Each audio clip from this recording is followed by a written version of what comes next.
Romanos capítulo 1, versículos de 1 a 8. A Bíblia diz: Paulo, servo de Jesus Cristo, chamado para ser apóstolo, separado para o evangelho de Deus, que ele antes havia prometido pelos seus profetas nas santas escrituras, acerca de seu filho, que nasceu da descendência de Davi segundo a carne, e que com poder foi declarado filho de Deus segundo o Espírito de santidade, pela ressurreição dentre os mortos, Jesus Cristo nosso Senhor, pelo qual recebemos a graça e o apostolado, por amor do seu nome, para a obediência da fé entre todos os gentios, entre os quais sois também vós chamados para serdes de Jesus Cristo, a todos os que estáis em Roma, amados de Deus, chamados para serdes santos, graça a vós e paz da parte do nosso Pai e do Senhor Jesus Cristo. Primeiramente dou graças ao meu Deus, mediante Jesus Cristo, por todos vós, porque em todo o mundo é anunciada a vossa fé. Vamos orar, irmãos. Deus Santíssimo, excelso, nós te agradecemos, que privilégio estarmos na tua casa, para aprendizado da tua palavra. Abençoe este tempo, possamos crescer, e que o nosso culto racional, que é oriundo da mudança de mente, seja operante mais uma vez hoje, nós possamos lograr êxito nesta batalha contra nós mesmos, nossas manias, nosso ego, nossos pecados, nós possamos crescer um pouco mais hoje, nos tornarmos um pouco melhores, para a glória do Senhor, nesta caminhada constante chamada de santificação. Oramos em nome de Jesus. Amém. Que maravilha, queridos. Paulo descrevendo características da igreja. O que é a igreja de Cristo? A igreja de Cristo é aquela que se entrega totalmente a Ele. Versículo 5. Está apta para a obediência. Nós vimos isso na semana passada. E vimos também que a igreja de Cristo é composta pelos chamados a terem uma relação profunda de intimidade com o seu Senhor, Jesus. Paulo insiste ainda que a igreja tem algumas outras características. Eu ouvi, só que eu finjo que não ouço. É só para deixar vermelho. Para quem está em casa não está entendendo nada, tem um negócio de um celular falando no meio do povo aí. Mas tudo bem, não tem problema não, acontece. De vez em quando a gente esquece. É interessante que os versículos 6 e 7, estudados na semana passada, a Bíblia vai dizer claramente que nós somos chamados para sejamos de Cristo, para que sejamos dele, e somos amados de Deus também. Deus nos trata como filhos. A igreja é filha de Deus, nesse sentido de paternidade. O irmão Edivaldo estava estudando aqui hoje de manhã com o pessoal da EBD. Ele é nosso pai, se nós nos entregamos a Cristo. Só que Paulo fala algo mais. O versículo 7 vai dizer que nós somos chamados para sermos santos. Está aí no versículo 7. A todos os que estáis em Roma, amados de Deus, chamados para serdes santos. Ou seja, o que a gente aprende de novo? É que a igreja de Cristo é santa, irmãos. Ela precisa ser santa. Nós somos chamados para a santidade. E infelizmente, essa é uma coisa que no Brasil não se prega tanto, não se fala tanto sobre santidade, a importância dela. Se fala de obediência, se fala de santidade, mas não se fala tanto como nós precisaríamos ouvir sobre o que é ser santo. Essa mordomia da santificação, essa questão de se preocupar com santificação. E aí a gente vê uma pá de gente que tem 10 anos que está na igreja e que não mudou consideravelmente, que não passou por processo de transformação, que continua a mesma coisa. Santificação é uma coisa que precisa ser perseguida constantemente. De vez em quando a cena ela acontece, ela é parecida, né? Às vezes muda só o endereço. De vez em quando entra um casal no gabinete, né? Isso é uma coisa comum, irmãos. Não estou usando nenhum exemplo específico, isso é uma coisa comum. Poderia citar aqui 50, 60 casos. Eu não me lembraria de tudo, mas poderia, pelos quase 20 anos que tenho acompanhando pessoas em gabinete pastoral. Às vezes chega lá um casal, o camarada está 4 anos na igreja, relativamente ainda novo convertido, e a esposa vira e diz: cara, mas você não muda, você continua do mesmo jeito, casei com você há 10 anos atrás, você está do mesmo jeito, você não mudou nada. Aí você tem 2 percepções. Primeira é a possibilidade daquela pessoa que nunca vê a mudança do outro, que tem muito disso também no casamento. O outro já mudou tanto, mas a pessoa não enxerga. E tem a segunda questão, que é real: o cara não mudou mesmo. Ele continua o mesmo péssimo marido, mesmo péssimo pai. E aí, quando você começa a fazer o cálculo, você pensa assim: a conta não bate. Como é que o camarada está 4 anos na igreja e não mudou nada? Continua sendo a mesma pessoa. Percebe como falar de santidade é importante? Você precisa entender que santidade é uma coisa que a gente persegue. Você melhora a cada dia. Perfeito? Nunca. Procurando melhorar? Sempre. Perfeito não tem. Está ali minha esposa, está aqui meu sobrinho com a esposa dele. Se você conversar com eles: quais são os defeitos aí do pastor Luciano no dia a dia? Eles vão citar um monte. Só que tem que melhorar. Tem que evoluir. Se você perguntar também a eles, eles vão poder dizer: mas ele também não é o mesmo de quando se converteu há 25 anos atrás. Eu tenho certeza que eles vão dizer isso. E eu posso dizer o mesmo deles. Porque a gente precisa levar isso em consideração. Chamados para a santidade. Qual é uma das principais características da Igreja de Cristo? Santificação.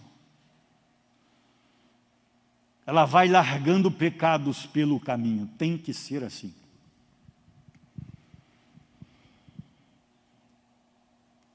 E isso dá trabalho. Eu recebi um camarada aqui no meu gabinete um tempo desse atrás. E ele veio para cá, ele ficou sabendo do seminário, aí ele veio para cá. Ele ficou com a gente aqui um tempo. Aí um dia pediu um gabinete comigo. Chegou aí e falou: olha, eu fui chamado para ser pastor. Meu ministério é pastoral. E eu queria saber como é que eu faço para entrar no seminário, para ser pastor. Porque você tem 2 tipos de público que procuram um seminário: o pessoal que quer ser pastor e o pessoal que só quer conhecimento, não quer ser pastor. Para o pessoal que só quer conhecimento, não existe exigência. Você pode estudar, pode fazer matéria, pode fazer o seminário inteiro. Eu quero dar aula na IBD. Isso não tem exigência para você. Agora, se você chega e diz: eu quero ser pastor, aí existe exigência. Para começar, você tem que ter no mínimo 2 anos como membro em alguma igreja. Quando eu falei isso para o camarada, ele já deu um pulo da cadeira. Como assim? Mas tudo bem, eu já estou aqui há 4 meses. Eu falei: então, mas é 2 anos como membro. Não conta a parte só de frequentador. O quê? Resumindo a história, o camarada saiu daqui tão chateado que ele teria que ficar mais 2 anos no banco para depois começar o seminário. Que ele trouxe uma bolsinha de caneta, que ele esqueceu aí até hoje, não voltou para buscar. Tinha 40 canetas lá dentro. Até hoje ele não voltou para buscar, tão chateado que ele ficou.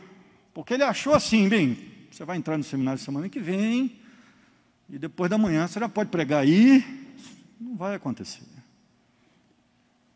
Por que não vai acontecer? Porque a Bíblia diz que o pastor não pode ser neófito. Ele não pode ser novato. para que ele não caia na tentação do diabo.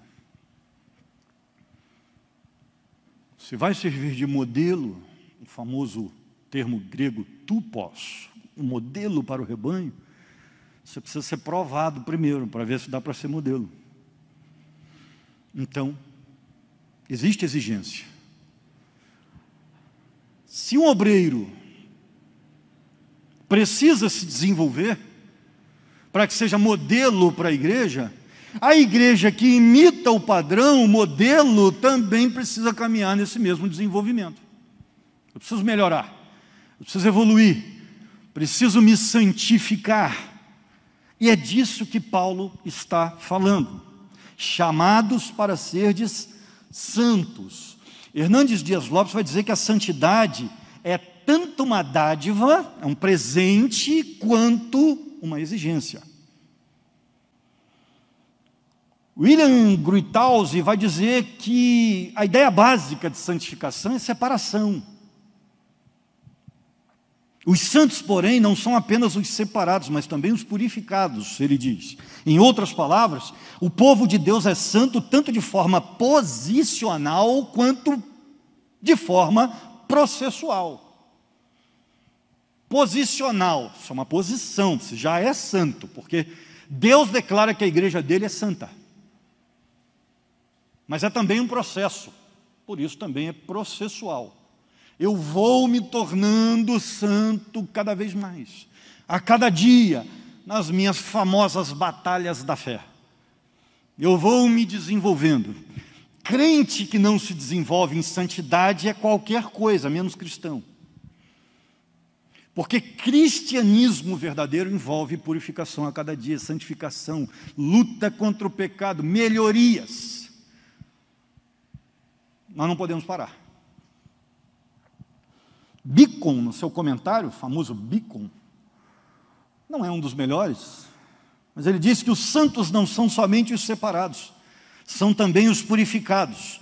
Uma vez que todo pecado é a elevação da individualidade à condição de finalidade e regra de vida, o pecado é contrário à santidade. A santidade de Deus o torna intolerante ao pecado, porque o pecado rouba dele aquilo que a sua santidade exige. Somente os santos são puros, e somente os puros são santos. E esta purificação, diz Bacon, começa na conversão. Como mencionamos anteriormente, Paulo tinha sido plenamente treinado no conteúdo do Velho Testamento. Paulo estava com a cabeça voltada para aqueles artigos e para aquelas pessoas separados no culto do tabernáculo e no templo de Israel.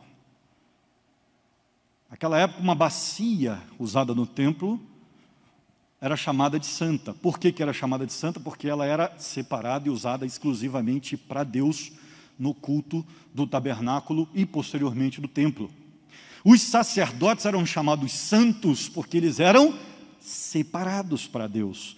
Eles só deveriam fazer trabalho sacerdotal para Deus, para mais nenhum outro Deus falso. Porque eles eram separados e exclusivamente usados para Deus. Essa é a ideia de santificação na Bíblia. Os utensílios eram separados, consagrados, exclusivamente para o serviço de Deus. E é por isso que o lugar onde os sacerdotes ficavam era chamado de lugar santo. 1 Reis, capítulo 8, versículo 10. E o lugar onde Deus habitava dentro do tabernáculo era chamado Santo dos Santos, o separado dos separados, que, como aparece em Êxodo 26, 33, o dízimo da terra era consagrado e tirado para Deus. Por isso ele também era santo, Levítico 27, 30. Os sacerdotes eram santos porque eram separados para Deus, Levítico 21, 6 e 7. E até mesmo os levitas, que eram os ajudantes dos sacerdotes, eram separados. Os israelitas, como povo, eram um povo separado de Deus. Êxodo 19, versículo 6, Levítico 20, 26, Deuteronômio capítulo 7, 6, Daniel 7, 22. Havia uma separação, Deus separava para ele, e essa era a ideia de santidade. É santo por quê? Porque é exclusivo de Deus, é separado para Deus. Onde eu quero chegar com tudo isso? Eu quero chegar à ideia de que você não será santo se não se separar exclusivamente para Deus. Enquanto você tiver contato com esse mundo aí fora, se envolvendo com pestilências pecaminosas, com coisas da carne, você não será santo.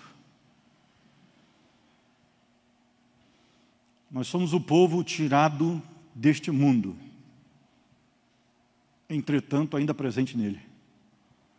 Espiritualmente nós fomos sacados lá de fora, deste sistema, não fazemos parte dele. E é nesse sentido que a Bíblia diz que nós somos inimigos do mundo e o mundo nos odeia. Porque nós fomos sacados de lá. Nós estamos em outro reino. E a ideia de reino é que aquele pessoal de lá quer nos derrubar e esse pessoal daqui quer ir até lá e também destronar aquele reino ímpio das trevas. Essa é a batalha que a gente vence de joelho dobrado e com a pregação do Evangelho. Sempre assim. Nunca com hostilidade, sempre com amor. Essa é a ideia que o Novo Testamento traz para os crentes em geral. Somos separados deste mundo. Não podemos ter contato. É por isso que quando o chefe chama a gente e diz assim, olha, nós vamos ter que fazer um sistema aí. Vamos ter que fraudar, porque senão a empresa quebra. Nós vamos ter que arrumar um esquema. A gente vai ter que fazer alguma coisa. É aí que o crente diz, pois é, mas eu não participo desse negócio. Não conte comigo. Poxa, então nós vamos ter que demitir. Tudo bem, faça o que você tiver que fazer. Um tempo desse atrás, um policial me parou. E, naquela época, jovem, né? Hoje em dia eu sou mais tranquilo, ansioso, doido para chegar, correria de ministério. Eu fiz uma ultrapassagem indevida. Tinha um caminhão na minha frente a 40. Minha mãe estava comigo. Uma ladeira grande, gigante, mas não muito íngreme. Uma subidinha de leve, mas gigante. E eu vim atrás do caminhão a 40 km/h. Eu falei, rapaz, minha ansiedade não permite isso. Jovem. Eu dei seta, olhei, não vinha ninguém. Falei, não dá para entender essas regras de trânsito, meu Deus. Não tem ninguém aqui.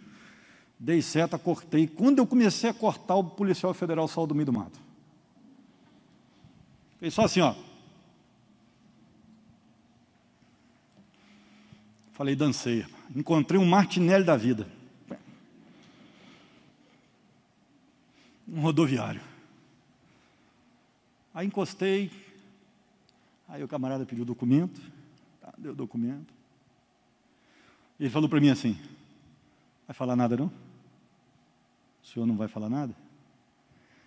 Eu falei, meu querido, faz o que o senhor tiver que fazer, porque eu estou errado. Ele até assustou. Rapaz, muito legal. Mas deu uma multa assim mesmo.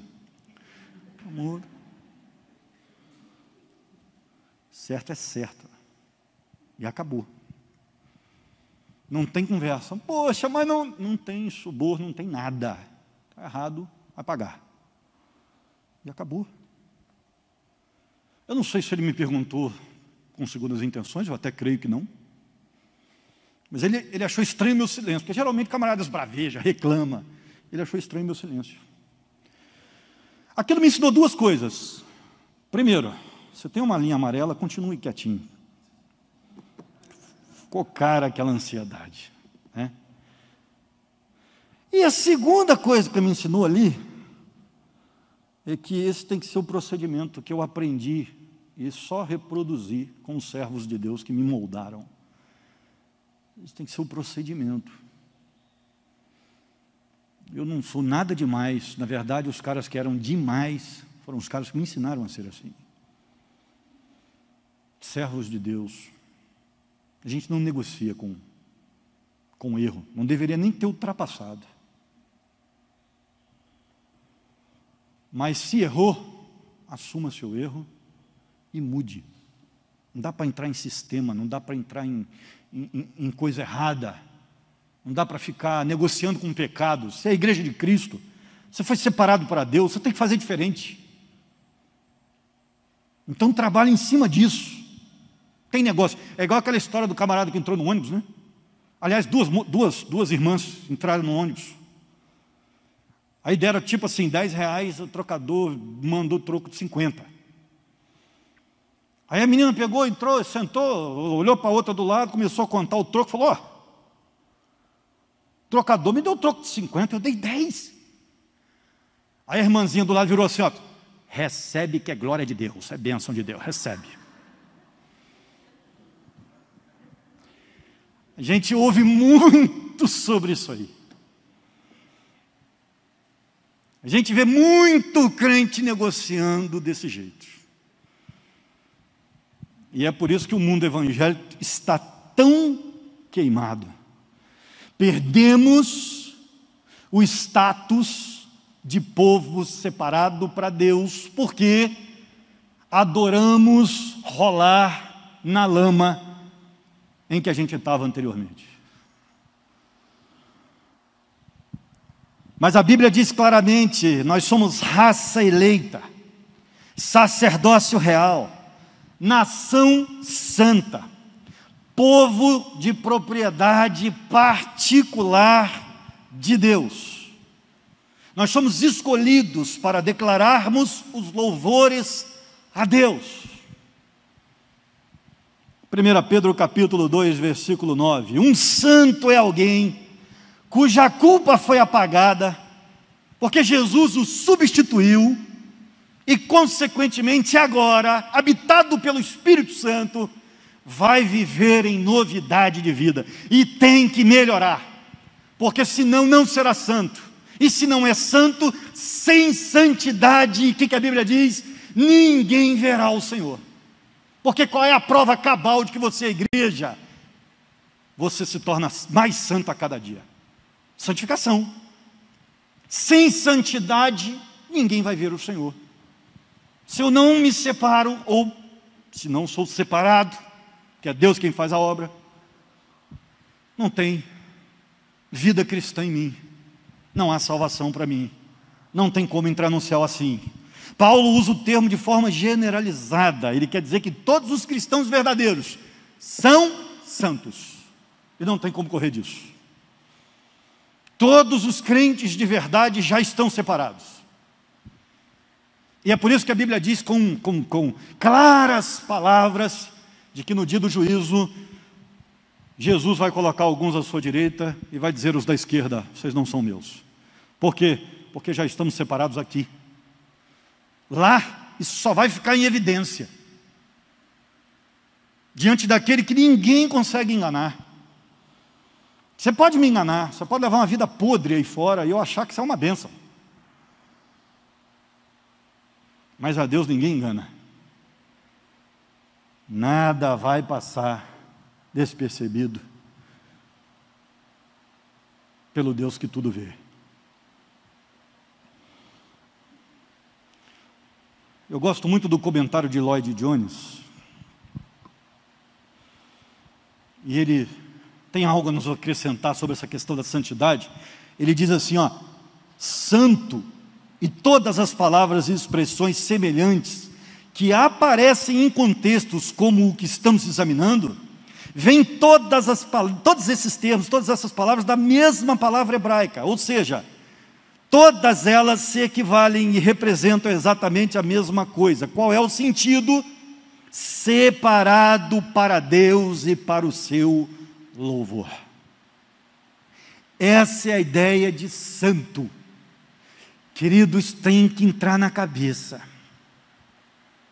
Eu há muito tempo parei de fazer essas comparações, como a que vou fazer agora, porque vocês são bem mais literalistas do que o povo do Rio. Quando eu cheguei para cá, eu passei um aperto com esse negócio. Teve um dia que eu fiz uma brincadeira na Assembleia aqui, quem votar contra, eu vou dar um tiro. Teve irmão que escandalizou. Esse pastor é louco, falou que vai dar o tiro nos outros. Foi só uma brincadeira. Mas o povo achou que eu ia dar tiro mesmo. Ó, vocês se lembram disso? O Joel deve lembrar, Israel, o dia que eu falei aqui, olha gente, a Casa Bahia deixou um caminhão para a gente, se você comprar na cantina hoje, você vai ganhar, vai ter um sorteio lá, geladeira, fogão. Mas era brincadeira, era só para promover a cantina. O pessoal desceu lá procurando o ticket. Tem o ticket de sorteio. Ó, o pastor mentiu. Não, mano, estava só brincando. Né? Pois é. Então eu parei com isso. Agora eu vou fazer uma aqui, assim, uma brincadeira. Não é que eu quero fazer não, tá? É só brincadeira. Olha só, eu perco 1 minuto para poder fazer a brincadeira. Se eu pudesse pegar um machado, dar uma machadada na sua cabeça, abrir. Já tem gente que não dorme hoje à noite. O pastor falou que vai me dar uma machadada. Colocar essa verdade dentro e costurar. Se fosse fácil assim, eu até tentaria. Para você entender esse negócio de uma vez por todas. Eu preciso caminhar sobre a face desta terra, se eu sou crente, como alguém separado para Deus. Eu estou a serviço de Deus, para uso exclusivo de Deus. A minha boca é de Deus, os meus membros superiores e inferiores são de Deus. O que eu faço, faço pensando em Deus. Essa é a vida do santo. Ah, pastor, mas aí a gente fica meio doidão, não fica? Não, a gente... Aí isso aí é fanatismo, não é não? Não. Isso é cristianismo. O santo é aquele que é de Deus. Onde ele chega, ele está a serviço de Deus. A vida dele é de Deus. E ele procura fazer aquilo que Deus quer dele. Falar aquilo que Deus quer que ele fale. Irmãos, quando a gente vai ganhando essa perspectiva, quando essa coisa a gente vai entendendo isso, tudo muda. Tudo muda. Depois que eu entendi isso, irmãos, o meu trato dentro de casa com a esposa mudou. Eu não sou simplesmente um marido, eu sou um sacerdote do lar, cara. Isso muda o jogo, muda tudo. Isso mudou minha comunicação em casa. Eu não sou apenas tio. Eu sou um agente de Deus para abençoar o meu sobrinho.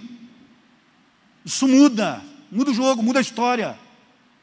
Isso põe mais piedade no seu coração. À medida que eu penso, olha, eu não sou apenas um sobrinho, eu sou um agente de Deus para abençoar os meus tios. Eu sou um agente de Deus como filho. Eu estou aqui para fazer a vontade de Deus. E o que Deus deseja de mim para abençoar meu pai e minha mãe? Isso muda tudo. Sou separado para Deus, inclusive na vida do meu rebanho. O que eu posso fazer para abençoar você? Entende? Isso é santidade, isso é santificação. É ser separado para o uso exclusivo de Deus. Aquilo que Deus quer que você faça. Isso é santificação. A ideia de santo é a ideia de separado. É colocado à parte. Isso aqui é de Deus. Ninguém toca porque é de Deus. Se você fosse analisar a sua vida cristã, você poderia dizer que você é um separado para Deus hoje? Você está separado para Deus hoje. Você é exclusividade de Deus. Você é instrumento nas mãos de Deus para o que Ele quer. Você poderia dizer que vive assim hoje? Porque essa é a ideia de igreja. A diferença entre o cristão e o homem que está fora de Cristo e da igreja é que o camarada que está fora da igreja, ele pode até ser um bom homem, uma pessoa íntegra, mas essa pessoa jamais será um santo. Porque santo somente aquele que anda com Deus. Ah, mas o cara que é íntegro é melhor do que aquele que é crente. Como é que é isso? Precisamos tratar de 3 coisas aí. Em primeiro lugar, na visão de quem? Quem é que está julgando? Isso é a primeira coisa que a gente precisa fazer, porque geralmente quem faz esse julgamento é o ímpio. E o ímpio tem condições de julgar alguma coisa espiritual, se ele não conhece? Primeira coisa, quem é que está julgando? Porque quem julga isso é Deus. Só Deus tem condição de saber se um não crente é melhor do que um crente. Só Deus. Segundo, que está ligado ao primeiro, será que o crente é crente mesmo? Porque membro de igreja não quer dizer que seja santo. Pode ser membro de igreja e não ser santo, não ser separado, não ser salvo. E aí faz um monte de besteira aí fora. Então essa é a segunda coisa que você precisa levar em consideração. Terceira coisa que você precisa levar em consideração. Agir certo não transforma você em santo. O ímpio pode ser uma pessoa honesta, de um pedigree sociológico fantástico. Pode. Cara de bem, respeitado, honrado. Mas faz um cálculo comigo. Vamos supor que esse camarada faça quase tudo certinho, mas que ele peque 3 vezes só por dia. É quase um querubim, um cara desse. 3 vezes por dia só. Vezes 365 dias no ano. Isso dá aí praticamente 1000 pecados. 1000 pecados contra Deus. Isso que só peca 3 vezes. Você consegue? Eu não consigo. Sinceramente. Eu não consigo. Eu sei que tem gente que acha que pastor não peca, mas você está enganado. 3 vezes por dia. 1000 pecados no ano. Contando tudo. Pecado por pensamento, atitude. E esse camarada então morre aí com 70 anos de idade. Querido, 70 anos de idade. 1000 pecados por ano, dá quantos pecados? 70.000 pecados na hora de fechar a conta, pastor. Se ele não foi santificado por Cristo, está perdido. Pode ser justo, pode ser honesto, de bom calibre, mas está no inferno. Por quê? Porque não resolveu a dívida dele com Deus. Só quem perdoa pecados é Jesus de Nazaré. E ele não teve relacionamento com Jesus, ele não foi até Cristo para que os pecados dele pudessem ser apagados. Na cruz, está perdido. Ah, mas e o crente então que está cheio de pecado? Então aí que está a diferença. Se ele é de Cristo, ele já não está cheio de pecado, já foi perdoado. O mundo não entende isso. Sabe por que o mundo não entende isso? Porque o mundo não entende graça. O mundo é incapaz de entender graça, que é o próximo assunto nosso. Semana que vem. Graça. O mundo não entende. Como é que Deus perdoa uns e não perdoa outros? Simples, um elemento chamado fé. É pela fé. A diferença é que o camarada muitas vezes lá fora acha que ele está fazendo tudo certo. Até que um dia ele tem um encontro com a palavra de Deus e descobre que está fazendo tudo errado. E eu aqui já sei que estou errado. E sem Deus eu estou perdido. Eu não me vanglorio nem no meu acerto. Porque até o meu acerto só é acerto porque Deus me ensinou a acertar. Porque eu sei muito bem quem sou eu sem Deus. Filipenses capítulo 2, abra sua Bíblia aí para a gente caminhar para o final. Por favor. Filipenses 2.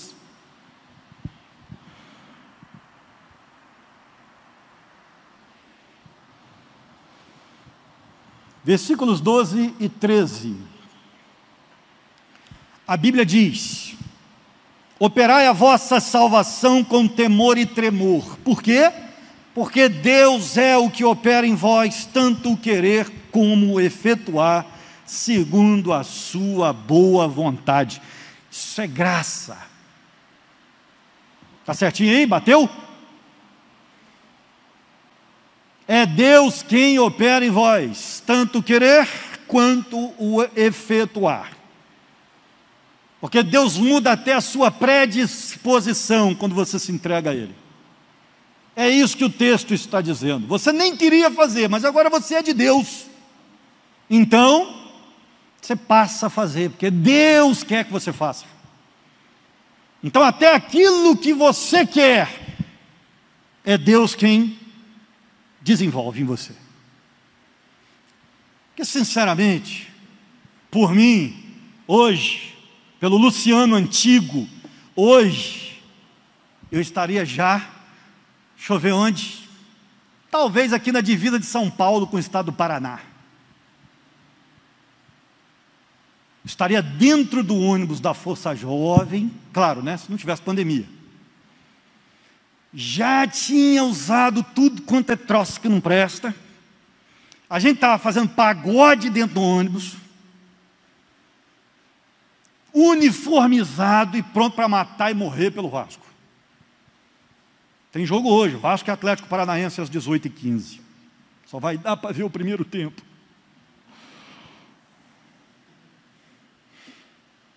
Ia passar por aqui, ó.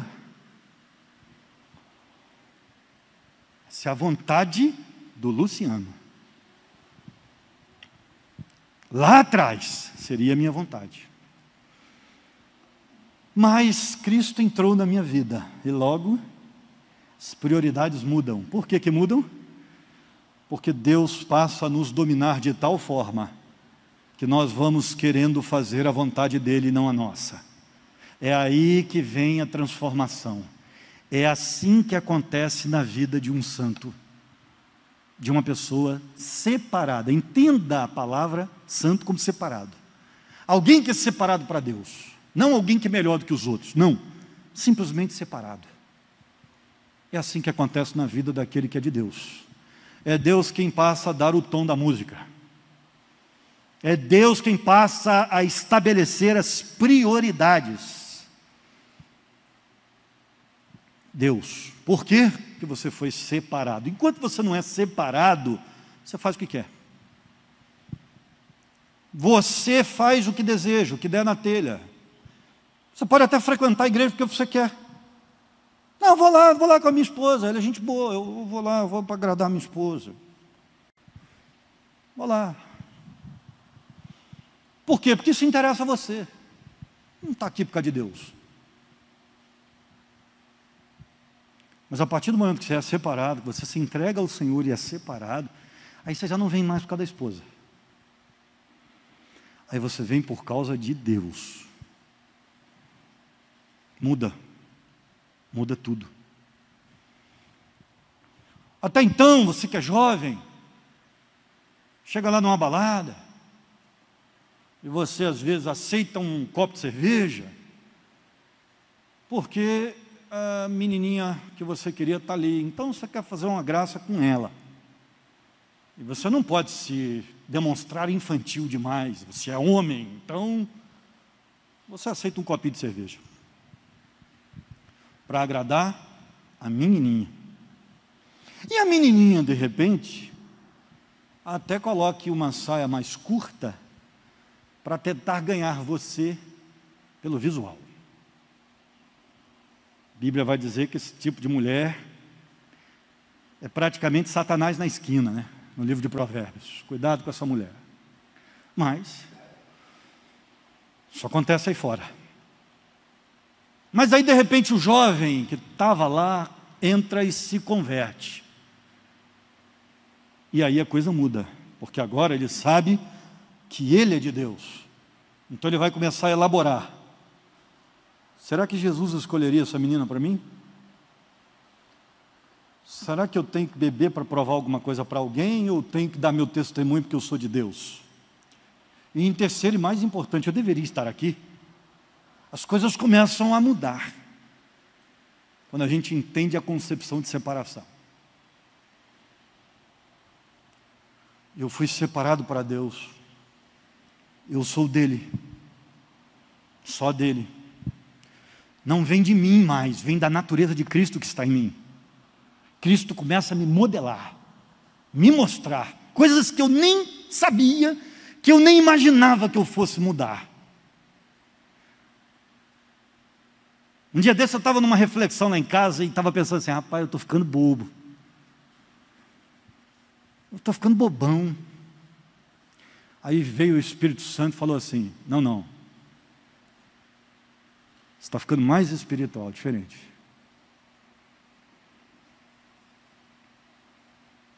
Sabe aquele negócio assim que você se pega fazendo umas coisas que você nunca fez? Para um, para outro. Eu disse, rapaz, estou ficando meio bobo, hein? O pessoal, será que não vai abusar de mim, não? Coisa que eu não fazia. Aí você começa a pensar, né, rapaz? Será? Não vão começar. Aí lá no Rio a gente fala, não sei como é que faz, a gente fala montar, né? Montar nas minhas costas. Que é montar, né? Mas a gente fala errado, montar. Estou ficando bobo. Aí vem Deus e diz, não, muito pelo contrário, agora está ficando bom. Melhorando agora está ficando legal. Falta muito ainda, mas ó, está no caminho. É isso aí.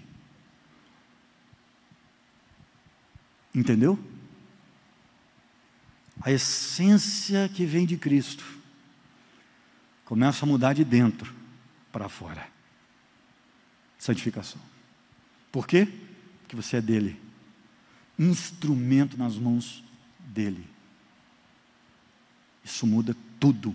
Toda a visão de vida, toda a cosmologia. Muda tudo. Filosofia de vida. Muda a sua psique. Muda tudo. Tudo começa a funcionar na cabeça diferente e no coração. Porque agora você foi separado. Não vive mais para si mesmo. Essa é a ideia de santos. Efésios 1:4. Santos e imaculados diante de Deus. E aí, o que é que precisa melhorar? Qual é o próximo passo de Cristo para você? O que Ele deseja? Queridos, último domingo de 2020, esse ano tenebroso.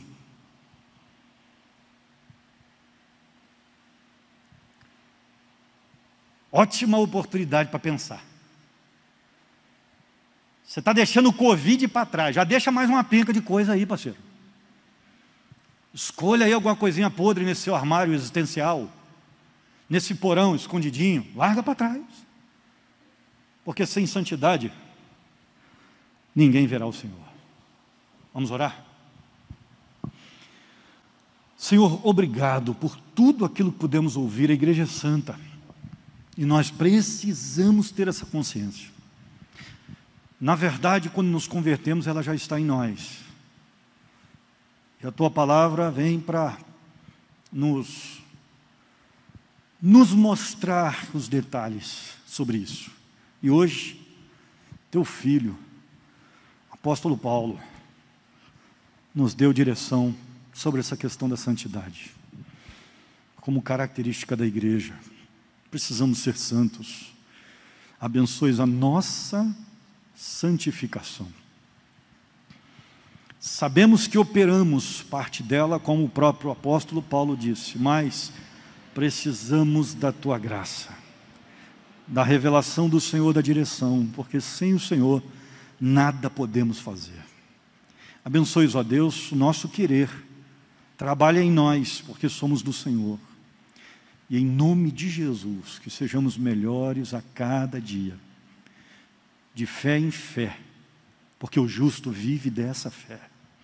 Nós te pedimos, abençoe, ó Deus, a Tua igreja, que haja santidade entre nós, que nós não tenhamos irmãos que brinquem com o Senhor, mas que levem a sério essa questão da separação. Não somos deste mundo, não vivemos para ele, nós nem gostamos dele, desse sistema. Estamos contrários a essa natureza carnal. Queremos viver para a Tua glória. Abençoe, ó Deus, sabemos que ainda temos muito por melhorar, mas nós não desistiremos. E que Nosso coração, Deus, como igreja, seja grato, porque tivemos mais um ano para melhorar. E estamos às portas de um outro, como uma nova oportunidade para que sigamos melhorando, até aquele dia em que o Senhor virá nos buscar. Oramos em nome de Jesus. Amém.